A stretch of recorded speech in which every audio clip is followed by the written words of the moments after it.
Hey up YouTube! Today we have the Woulda 120, so that's 120mm from motor to motor diagonally. A little bit bigger than your average tiny brushless, but Woulda 120 has been around for a while now, and for good reason.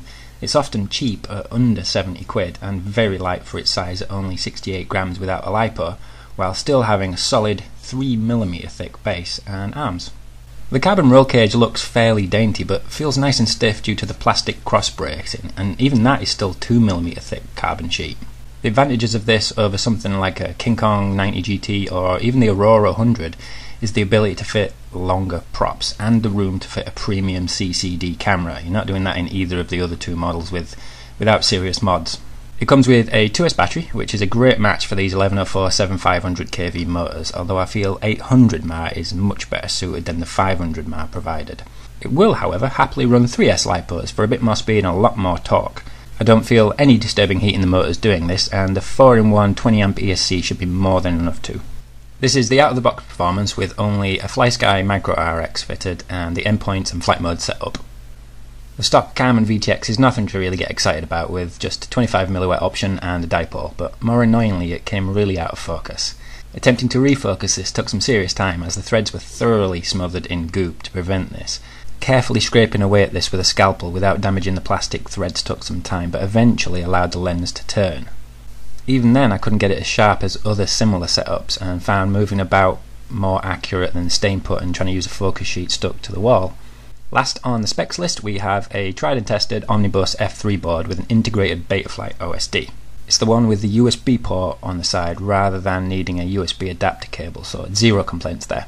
Flying about in the car park was a really nice smooth out of the box performance and seemed to be tuned quite well. That wasn't until I stabbed the throttle on 180 turns, at which point it would drop a front right arm. Now if I held back the throttle a little bit, it didn't really go above 60% and fluidly added throttle rather than stabbing away at it. I had zero issues and it was really smooth, so I presume this was down to PIDs. Even though most quads this size are going to fly fine with stock PIDs. The few times that I did add 70-80% throttle to this to get a bit more speed up and did it slowly, it was fine, but I also noticed there was a few wobbles at high throttle. Nothing too aggressive, but it wasn't super smooth like lower throttle ranges. Everything seemed okay on a quick bench check, and the soldering looks really clean throughout, so I tightened up the eye gain on pitch and roll and took it to the park where there was more space to open it up, and also put some new props on it. Okay, so flying with those changes did seem to make it a little bit smoother and more predictable around the track, and when I did choose to go a little bit faster I couldn't really produce any wobbles that I got before, so those could well have been down to unbalanced props. However, adding chunks of throttle around the 180 turn still showed there was some instabilities there, and if I stabbed the throttle it would still drop an arm. Here's a couple of the more blatant examples. Here's a couple of fast laps with some music where you can see that bite point on the 180 turn.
I haven't set this up for 3D yet, but I reckon I've got some little 3D props that I bought off AliExpress, and they'll actually fit on this without cutting them down, so that'll be worth a go.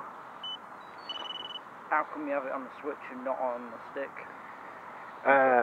For 3D mode you need it. You can't stick arm with 3D mode. It's essential. You just it won't arm at all. Okay, 2S stock battery.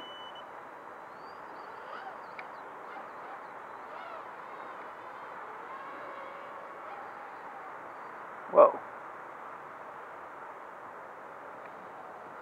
That dropped an arm on me.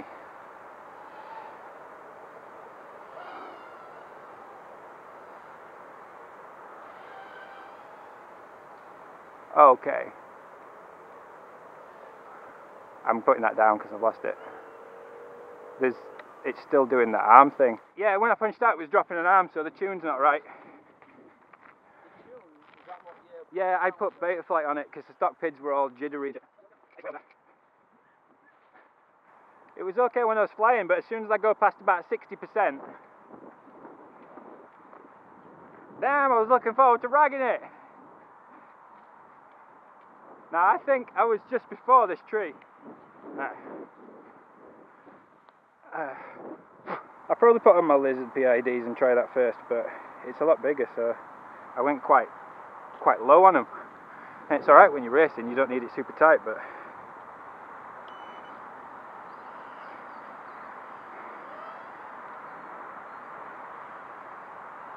yeah, it's still jigging an arm.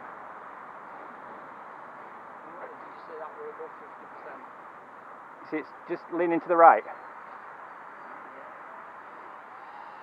Oh. So I can't fly that line of sight anything other than gently cruising. I think, and I was putting it around that track. That's probably about as fast as I can go without it spazzing out. It is a shame.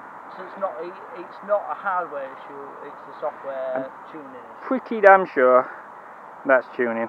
And it's probably eye gain related. Normally, if you stick it to the side like that and then throttle up, it's not leveling out. I've lost it now. I don't know what it is. Oh, there it is. Yeah, if I put a slight bit of tilt on it and then throttle up to keep its momentum, it's not leveling out on me. So the eye gain isn't way too low. But when I throttle up, it's leaning. I'm not sure. I'm not very good at tuning the yaw axis, but I don't know whether it's that. You gentle flight like this. Do you know if you'd said to me, actually, what do you think so far? I'd have said an hardware issue personally, but well, flying smooth and slow like this is alright. Oh, it's nice, isn't it? It looks really graceful there. And if I don't stomp the throttle, it's really obedient. I'm going to change to XT30s anyway, because all my batteries are on, all my little ones. Those XT30s are way forward or not? As long as you don't plug them in backwards. You were saying if you can yeah, it's flying really nice, but when I stomp the throttle, it's just dropping to the right slightly. So I need to change the PID. Battery on other one, do you think it's all to do with battery? I'll try another battery, but it's doing this on all of them. I noticed it a little bit when I was racing, but not. It was really subtle because I wasn't stomping the gas around that track. But yeah, I can't fault it at all flying like this. It's really quiet. It looks graceful like that. It's dead quiet, isn't it? I can only just keep up to it because I've got an idea of where it's going to go. But if I were just to look at it, glance at it, I think I'd lose it. Like, that's all. It's really nice to fly. It's just a shame I can't use all of the throttle because I want to try a 3S in it. It's so annoying when you can't use it all, isn't it? I'd like to put a 3S in it, but I'm sure it'll do whatever it's doing, but like really, like more violently. Do you reckon? Yeah, for sure. Should we try it once? Do you not think it would have more power to pull itself out of it though? No? I just think you're gonna have more power to apply and it's just gonna spaz out. We'll try it. Let's do a scientific test. Apply a theory to the science, or science to the theory, and I call it sucking and seeing.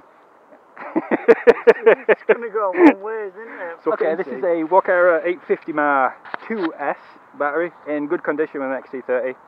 Let's see if it does the same little wiggle.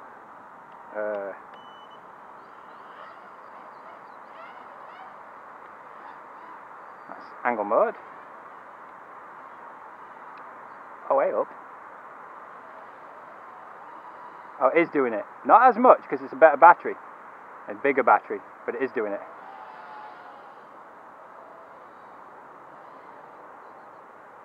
So if I take it easy, it's alright.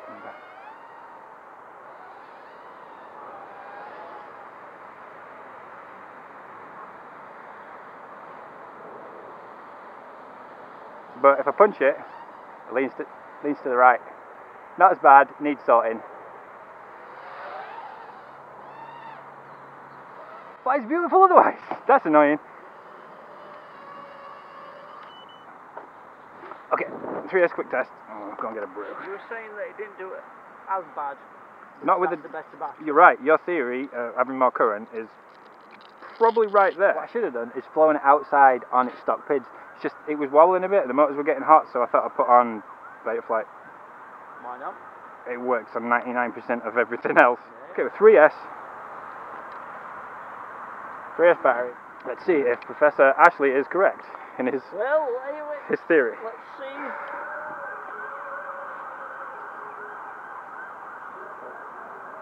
Oh, it's a dog. No, is it? This is the yodeling dog. It doesn't sound happy. Maybe his quad needs tuning. Right. Oh, wow. Shit me. Look where that lifts off. That's near the bottom. Right. Let's try it.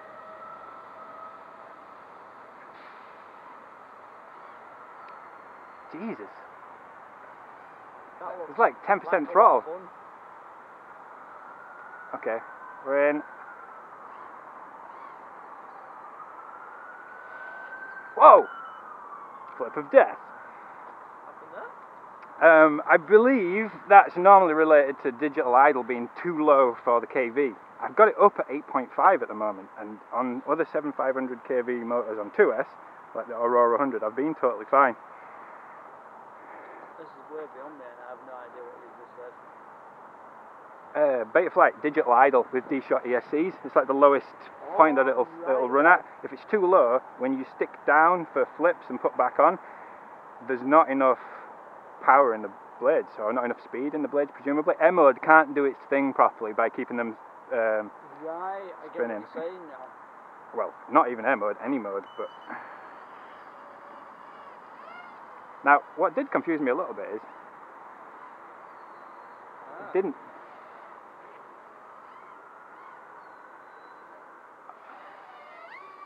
Is it still doing it? It's... subtle, but it's there. I don't want to rag it because if it's falling out of the sky, I want it to do it over the grass. Wow, that thing must be so good. That's crazy. I'm not really stomping it either. That's brilliant. It's not that much faster than I'd expect it on 2S when you really let rip.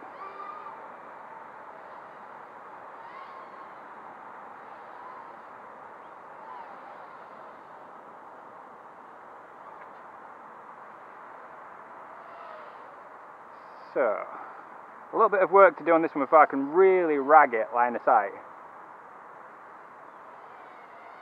You're saying it's still there ever so slightly? But, yeah. I'm pretty sure I can get there. I don't think this is hardware related. I think this is software related. See, I've got the D really low, but there's no bounce after a flip there. It's just, it doesn't feel like it. It feels really sharp. Oh, another flip. So, it's like my Aurora 100. It'll fly 3D because if the digital idle's too low, when it's switching directions, it's extrapolated even more. It's way worse. Exaggerated, I should say. So testing it in 3D mode shows me clearly if there's an issue there. And the Aurora 100, which was the first 2S brushless quad I had, it's also got 7500 kV motors. I can't get it to run 3D on 3S. I can't do it. And the Lizard 6000 kV motors on 3S will run 3D fine, but I can't run 3D on 2S on that one. it'll flick out on me. And there's... Can you not raise that? Yeah, you can raise it. Yeah. I've got this at 8.5 on this, which on my Aurora seems to be okay, but I haven't ragged it on 3D yet. So sadly, after that disappointing session with Dr. Ashley, I was beginning to realise it wasn't a tuning issue, and it was more likely a hardware issue. If it was tuning, it would drop forward or right, not forward and right. Repeated arming and disarming attempts occasionally showed the front right prop has issues starting up. So this is ESC or motor. Now I just received an Aurora RC 20A 4-in-1 ESC for review from GearBest, so I fitted that as I felt it was much more likely to give an intermittent issue than a dodgy motor was. All the soldering that I could get out was redone, and I added an XT30 to rule out the crimped JST as a power delivery issue too. Lastly, I swapped the front right motor with the back right, so if it wasn't an ESC issue, it would lean or flip backwards instead of forwards. On the bench it seemed fine arming and disarming repeatedly, so out to the car park for some real world testing it was. This time I managed a full stock 2S lipo going slow with no issues, but going faster with an 850 Gaoneng 2S did produce a flip. I didn't DVR that flight by mistake, and I wasn't exactly sure which way it flipped, so I put in 3S 550 Gaoneng and pressed record. Lo and behold, very soon after it flipped backwards and slightly to the right, and again only on large chunks of throttle. So this definitely isn't an ESC, and it is definitely a motor. So confident the problem was fully diagnosed, I dropped both GearBest and Full Speed RC an email and offered video proof in the hope that one of them would supply a motor for the faulty one. GearBest I got no reply, and Full Speed did reply asking what he could do to help. I requested a motor, again offering video showing the fault, and there was simply no reply. A bit unexpected after all the good things I heard about them online, but since the model didn't come directly from them, I left it at that. So due to this issue, I'm going to call it a day with this review and do a follow-up soon with some new motors all around, fit a 16.9 micro run cam and add a 200 milliwatt capable VTX. Apart from the motors, I was going to do this anyway, but this video is long enough already. So that's all for this one. We'll see you in the next.